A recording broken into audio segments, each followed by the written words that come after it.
Hi, everyone. Welcome to our podcast, Conversations with B'rith. I'm B'rith CEO Dan Mariaschin. Today, I'll be in conversation with filmmaker Laura Bialis about her new documentary, Vishniac. The film explores the life and work of Roman Vishniac, a photographer renowned for capturing Jewish Europe before the Holocaust. Stay tuned for a conversation on the making of the documentary and the lasting impact of Vishniac's contributions. But first, if you enjoy this program, subscribe to Conversations with B'rith wherever you get your podcasts and leave us a rating. And you can also subscribe to our YouTube channel and like us on Facebook for all of our latest content. Well, often described as difficult, Roman Vishniac was nonetheless one of the most important and groundbreaking photographers and artists of the 20th century.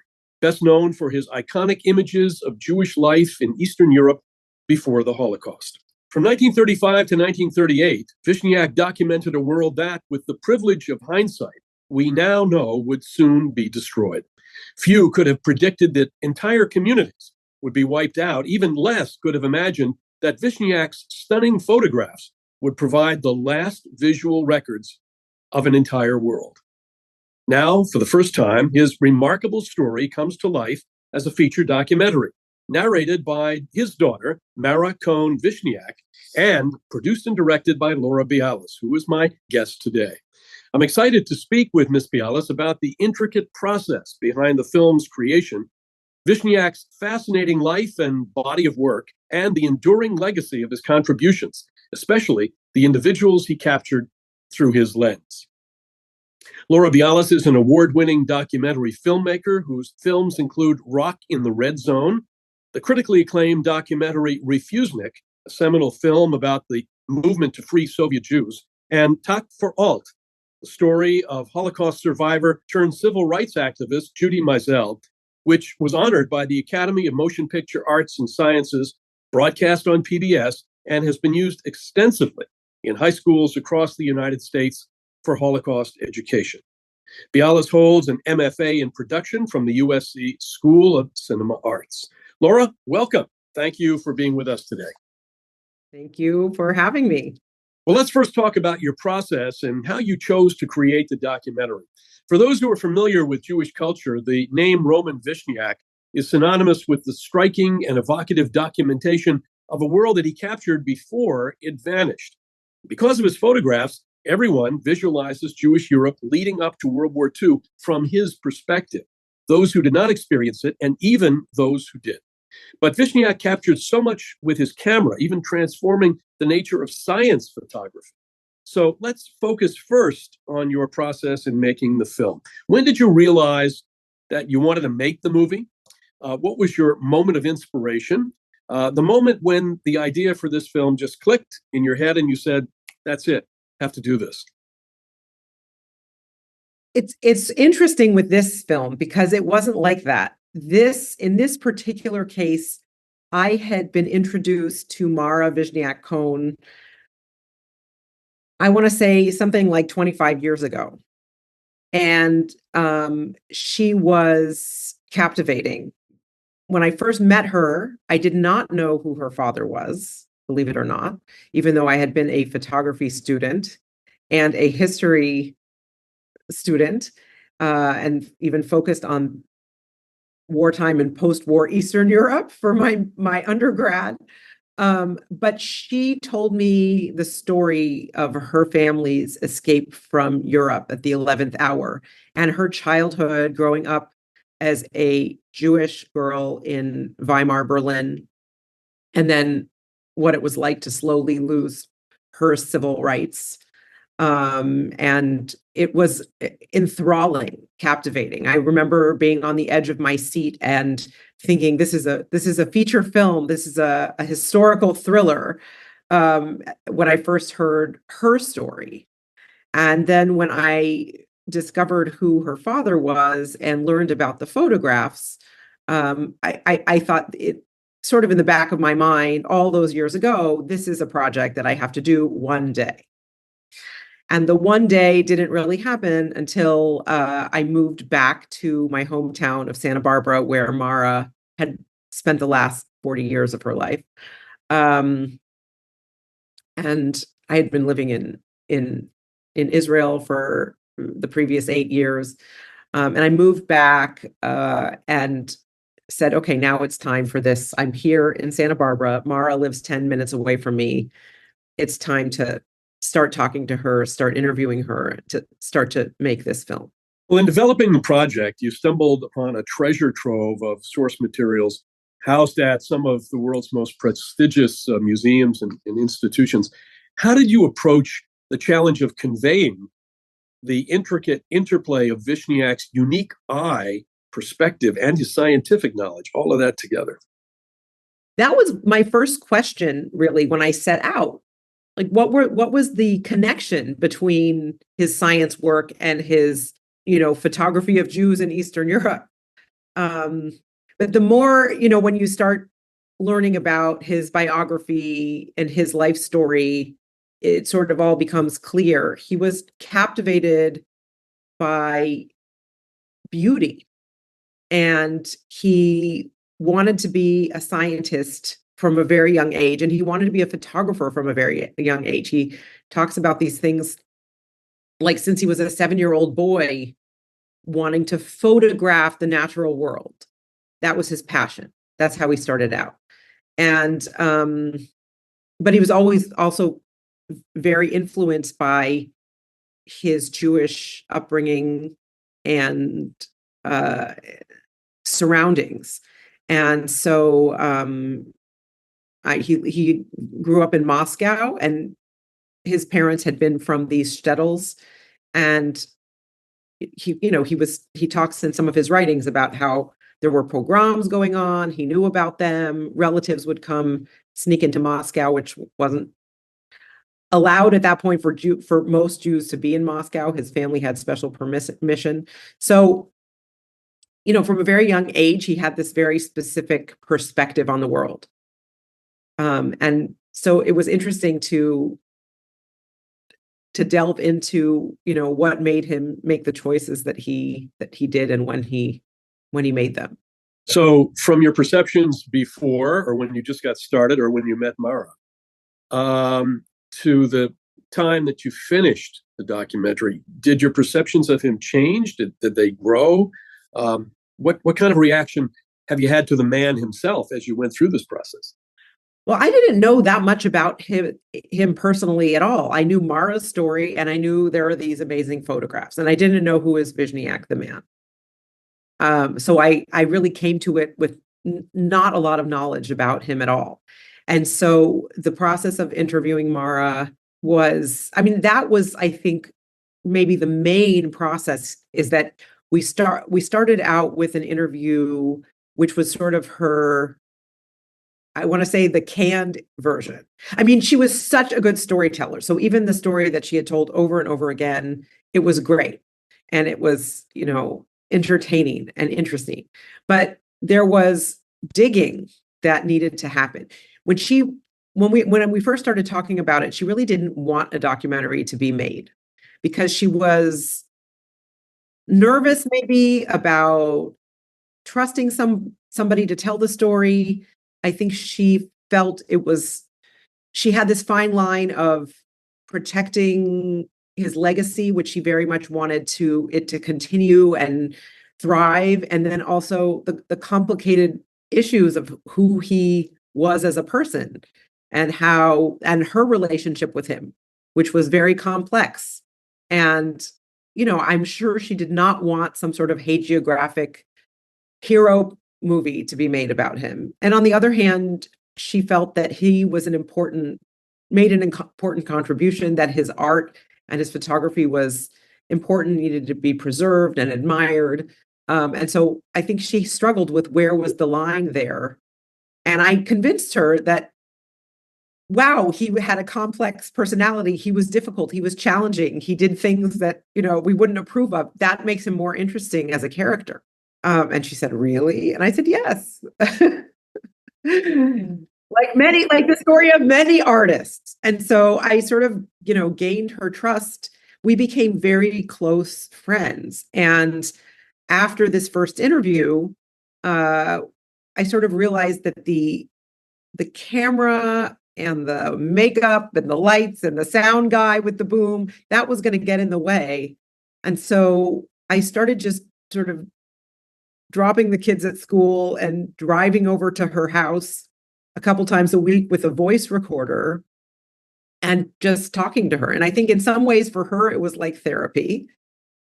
And I just kept going back and asking more questions about, well, what about this specific part of the story, and really sort of getting deeper and deeper. And there were parts that she didn't really want to tell at the beginning. And later on, I think she came to realize, well, I can tell that part of the story. So it was an amazing gift to me to get to know her and to really get into the details of her story and her father's story. It's really like a family saga. With the mother and her brother and these four people escaping from Nazi Germany. And so that was sort of, I think, the beginning of the process and where the film came from. When she does the narration, as the daughter, did she bring something to the narration about his life that might not have worked otherwise with another narrator? Well, yeah, if we didn't have her perspective on his personality, we wouldn't have really had much, I think, to go on, except things that he had written. And as we know, we don't know the things that he's written. We don't know if they're true, if they're not true. I think it would have been a very different kind of one-dimensional kind of film without Mara. Was making the film easier or more difficult than you had originally anticipated? Now, you were fortunate to have her as your prime source, but what was it? Was it easier once you got into it, or as you found more material, did you find, wow, we have so much here to cover? How did that work? That always happens with every film. You get in, it's first of all never easy. And so I think I stopped deluding myself that, oh, this is going to be easy. No, I know it's not going to be easy. And I think once you get into any subject, and I become very passionate about every subject, and then I want all of the stuff to be in the movie. And then I'm always, having my editor or writer that we work with, trying to hold me back from putting everything under the kitchen sink in the movie, because that's not going to work either. But in this case, I have to say, I cannot take full credit. I worked with the best team ever. My producer, Roberta Grossman, who has an immense amount of experience directing her own incredible films. Nancy Spielberg was our executive producer. She also brings a tremendous amount of experience. And then our creative team I worked with editor Chris Collister and writer Sophie Sartain, and the three of us would sit together in the editing room, and it was really a complete collaboration of weaving the story together, weaving the images together. How are we going to get from here to there? What are the deep layers of meaning that we want to pass along to the audience? I think for me, it was maybe the most exciting creative process that I have ever had. It was just an amazing team. So when you see the film, you say, "Oh, she's great." I have a whole amazing team behind me. It's not just me. Well, Vishniac led a fascinating life, beginning with his years as a cosmopolitan Berlin resident and photojournalist. Is there anything about his perspective that makes his pictures of Berliners distinctive, something that sets his vision and perspective apart from so many others and who recorded life in the city? And there were a lot of people who were doing that. Was he an adherent of the avant-garde, as were so many other Jewish men and women photographers of the time and place, or was he Vishniac, his own guy, his own man? I think he was always his own man. I get the sense that when he left Moscow I think he was in a sort of insular community in Moscow where he was able to assimilate less. And I think that when he got to Berlin, it was like, you could do anything. Being Jewish didn't stop you in 1920 in Berlin from, it's like the sky's the limit. And I think you see his photographs, his amazing modernist photographs of Weimar Berlin. And they're very universal. They're very international. They're very cosmopolitan. They're not Jewish subjects.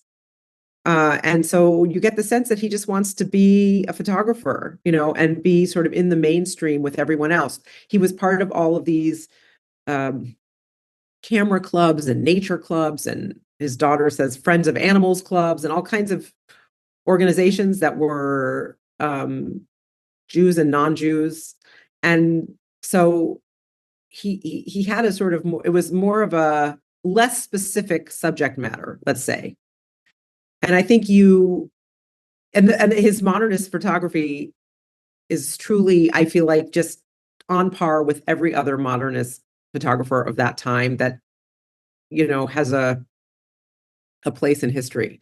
Really incredible working with light and contrast and composition.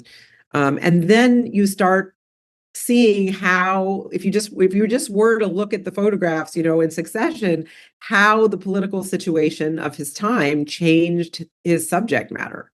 There are the election posters and the Nazi propaganda posters, and he placed his daughter Mara in front of these posters, and things that he would, Nazi things on the street, because he wasn't really allowed to take a picture of that, but he could say, oh, if somebody came by, oh, I'm just taking a picture of my daughter, but she's standing in front of a poster of Hitler. So then you see that his work starts focusing on Jewish organizations in Berlin, soup kitchens and schools, and sort of this effort that happened after the Nazis came to power. At a certain point after the Nazis took over in Berlin, Jews were no longer allowed to work for non-Jewish organizations. So they only could rely on themselves and their own organizations. And Vishniac started documenting those organizations. So he started becoming more involved in his own community. Well, we talk about in Yiddish, you say there's a pintele yid, there's that point in the Jewish self, which is always there. And sometimes it's apparent, sometimes it isn't. Clearly, he was making a transition. But tell us now about the way that he so memorably portrayed the world of interwar Jewry in Poland and Romania and Russia. When the book The Vanished World came out in the early 1980s, and my roots are in Eastern Europe, and that book was a revelation. Looking at those photographs, even though I didn't have roots in Poland, I'm more in Lithuania and Russia, but still, looking at those pictures, I thought, well, this is what the life of my parents and my grandparents, great-grandparents must have been like. So how did that project come about? Was it natural? It went from Berlin, and then he said, I've got to do the rest of this? Or did he ever describe how he felt afterwards when the photos were examined from a post-Holocaust perspective? So we don't really, the truth is, we don't have any documentation of the very beginning of his journey to Eastern Europe. The first document we have is basically minutes from a joint distribution committee meeting where somebody is writing that they were given this incredible portfolio of photographs by Roman Vishniac, this photographer who was documenting their work in Eastern Europe. And the photographs are amazing, the best of their kind that this person has seen, and we should work with this photographer. So, one could maybe assume from that maybe he went off on his own first and started taking some photographs in Poland or in somewhere other places in Eastern Europe, and then brought the photographs showed them. And then at that point, he was commissioned by the Joint to go photograph their work across Eastern Europe. He went all over the place. He was in Poland, he was in Lithuania, he was in Hungary, Czechoslovakia, all those. I mean, all the borders changed, but he was in a huge piece of Eastern Europe in all these little towns and cities. And I think we don't know exactly the order. And I haven't found that anywhere in anything he's written or any documentation, but you can see that at some points he's trying to document the work of the Joint, and he's showing you the poverty and what's happening to Jews. And this is pre-Holocaust. This is things that were happening in Poland there were all kinds of economic laws passed against the Jews that made their life very difficult. And so he's photographing on the streets of Warsaw, hard work, labor, situations of poverty, kids living in basements and sort of squalor. He also did this comparison where he created this little maquette, this little book where he's got the photographs of the kids living in poverty, and then he goes to a TOZ camp in the countryside that was also funded by the Joint, and he's photographing those same kids playing and in the sun and having adventures and at summer camp. And this is very it was, fundraising materials, and to try to document what and show, I think, American Jews, this is what's happening to Jews in Eastern Europe. But then when he starts going deeper into Eastern Europe, in places like Mukachevo, Mukach, which the border kept changing between Hungary and Czechoslovakia and is now in Ukraine, I think that sort of falls away, and the photographs are really in celebration of the religious culture he finds there, the faces that he finds there. I always thought about it as like he's falling in love with his own people and with his own culture, and really wanting to get into the details. And the compositions change also. They're less structured, they're less modernist, they're less distant, and he's up close and personal with a lot of kids, and even there's wonderful portraits of women.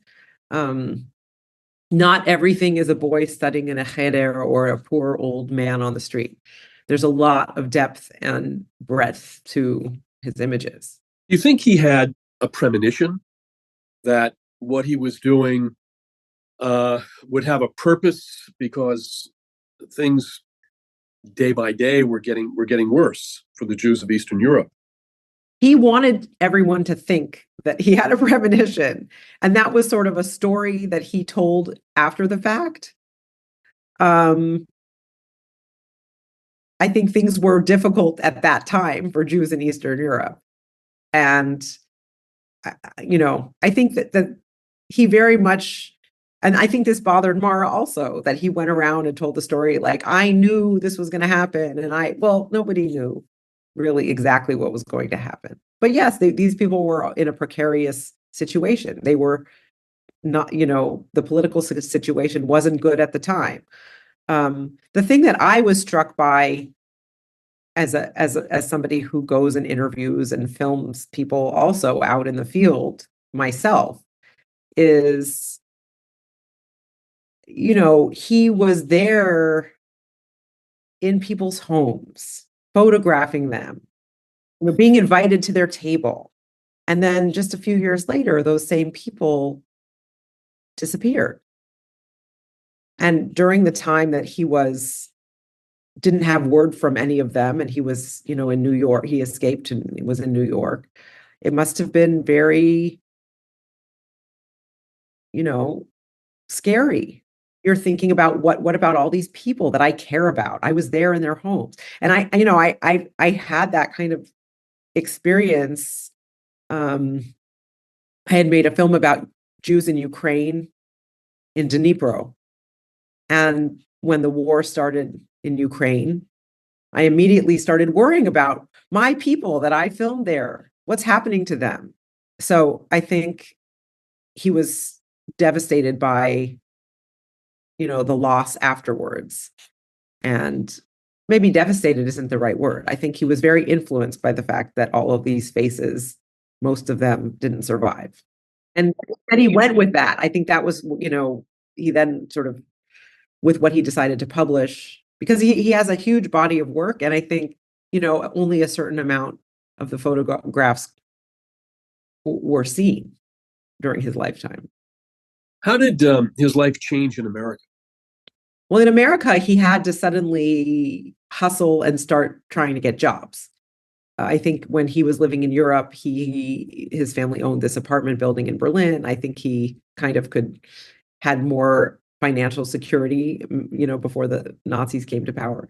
And suddenly he's running around doing portraits and trying to find work. And then he ended up becoming the preeminent photographer of microscopic organisms.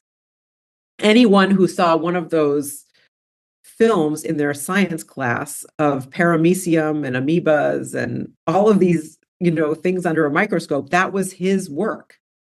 I actually went and researched at some of his science. Most of his science films are actually at the University of South Carolina, and he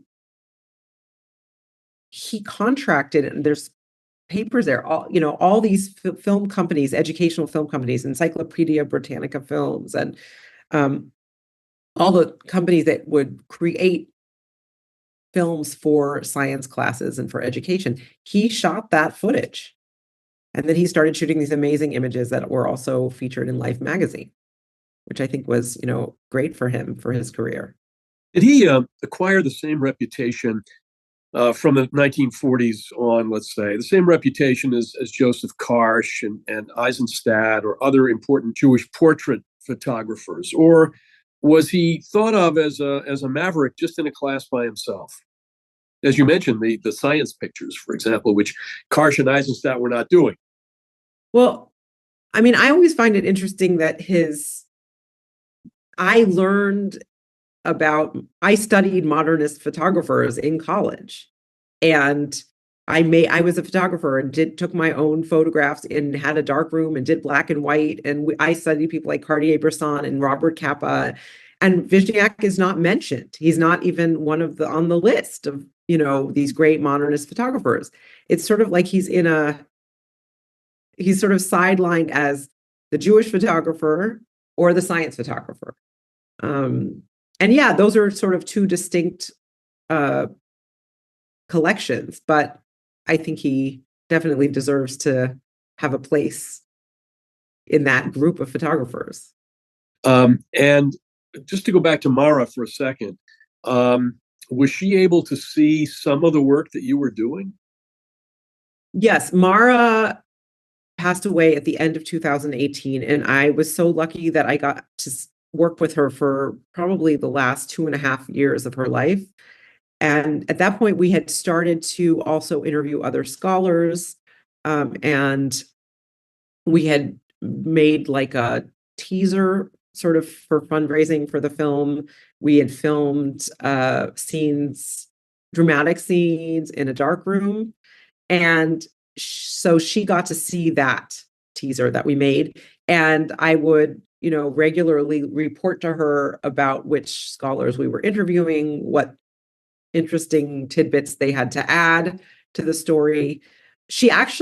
Mara actually could not see at the end of her life. She had macular degeneration and she was blind and she could use a loupe and look at photographs, but she really could not see the video. So we had to describe to her what was going on in the scenes, and she of course could hear the soundtrack.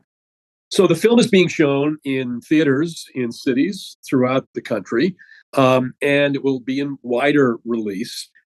This program will be viewed at various times, but tell us about your plan to get the film shown. Well, we just opened January 19th at the Quad Theater in New York, and we have had a great response, and they decided to hold it over, and I don't know until when. And then it's going to open in LA starting on February 2nd, and then we have screenings happening all over the country. And the best way to see this is from our screening list on the website, which is vishniacfilm.com. And new screenings are added there every few days. So I hope that everyone can get out and see it. A final question. You mentioned just a moment ago that when we were talking about the other great photographers of his time, his era, that he became known as the one who took the pictures of the Jews of Eastern Europe. But if you can be remembered for something, I mean, this was such a treasure. Nobody else did it quite like this, and that's a pretty monumental thing to be remembered for. So, what do you hope viewers will take away from your film? And your film is about his story. I love how he captured people's lives, how he was able to interact with individuals and really elicit some sort of reaction from them that seems to capture their personality, their essence, and some of the civilization that they were part of. And I feel like it's just a gift to be able to delve into that world that we don't have anymore. I think all of us sort of imagine what that life was like, and it is a lost civilization. I certainly look at these photographs and think, oh, that's where my grandmother came from. That's where my great grandparents came from. Maybe someone in the photo is related to me. This is kind of their life. And I love it that we have these photographs to look at.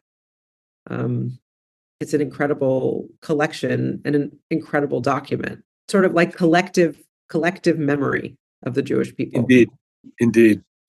Well, you can learn more about Vishniac, produced and directed by Laura Bialis, and upcoming screenings of the documentary you can find by going to, as Laura said, vishniacfilm.com. Laura, as we conclude our conversation, I want to thank you again for sharing the incredible life and legacy of Roman Vishniac. The film poignantly frames his legacy as a key and nearly unrivaled modernist photographer and preserver of memory. Great that you could be with us, and wishing you continued success with the film. Thank you so much.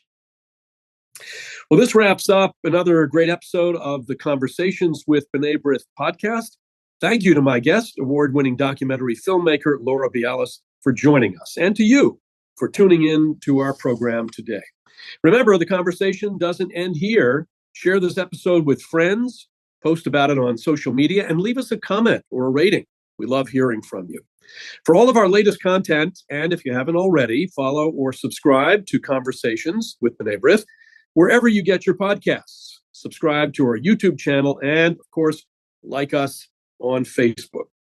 Stay tuned for more exciting content in our next episode. Until then, for my guest, Laura Bialis, this is your host, Dan Mariaschin.